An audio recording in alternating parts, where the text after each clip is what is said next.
Hey Weather Shield, Jim here. We're going to continue talking about being a team player, and I want to look now at the next core behavior, which is practice blameless problem solving. Practice blameless problem solving.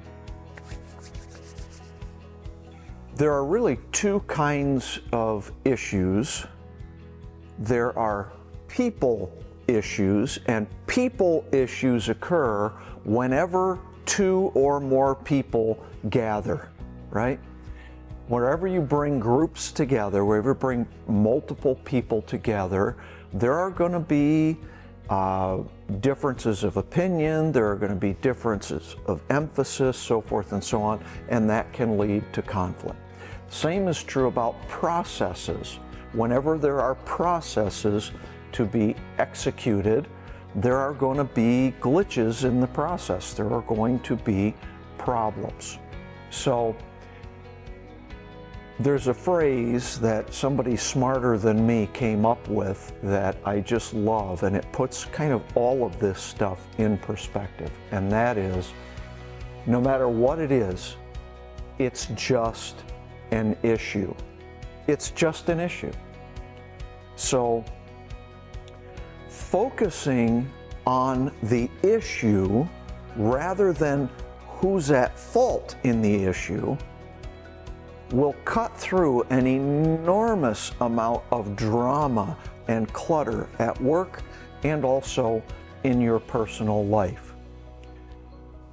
Practice blameless problem solving means that we look at the issue, the situation, and we figure out the best solution for that issue. And our emphasis is simply on that. What's the best way to get from where we are, the problem, to the state that we want, the solution? What's the best way to get there? And we simply don't bother with assigning blame. We simply dispense with that piece of it, because really that's just kind of our human nature wanting to take us there and, well, it's Joey's fault or it's Betty's fault. It doesn't matter whose fault it is. Let's fix it. Now, what if the problem is something about that person? What if we have a person who is not cooperating? What if we have somebody who's not pulling their weight?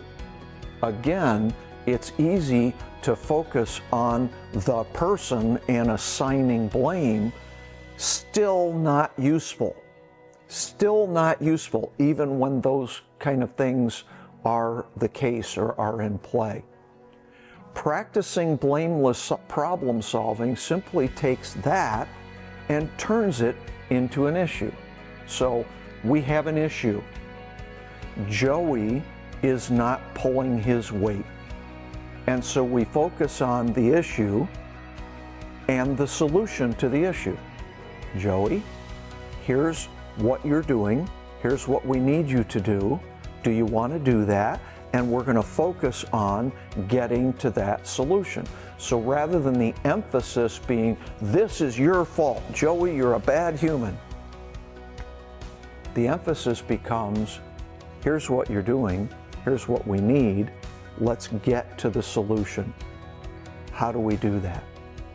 It just completely changes the dynamic and the interaction.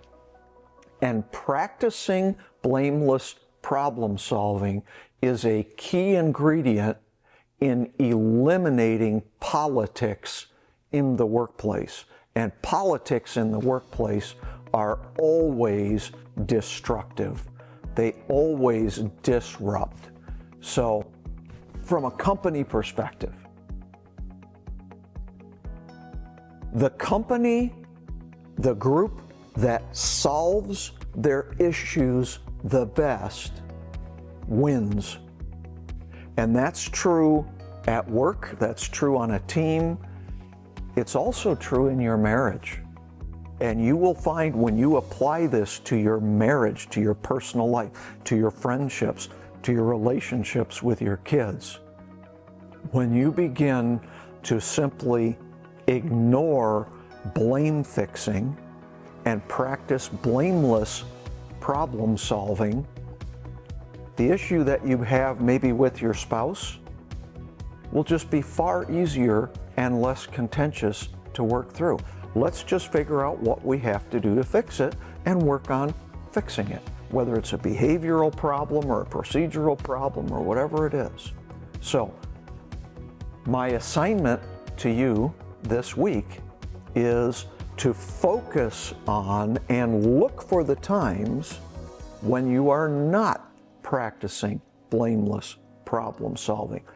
Catch yourself when you're trying to assign blame, and again, come to a higher level, forget about blaming, and simply go to work on the solution without blaming. Practice blameless problem solving this week.